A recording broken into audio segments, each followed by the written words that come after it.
কারণ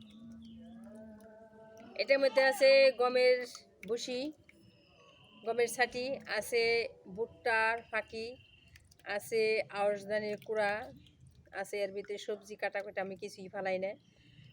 কাঁচকলার চোষা আছে, আলুর চোষা আছে, ধুন্দুলের চোষা আছে, এগুলা কিছুই আমি ফালাই না। এগুলা দিয়ে দিছি, ছাগলে খাইলে ছাগলের জন্য অনেকটা উপকার।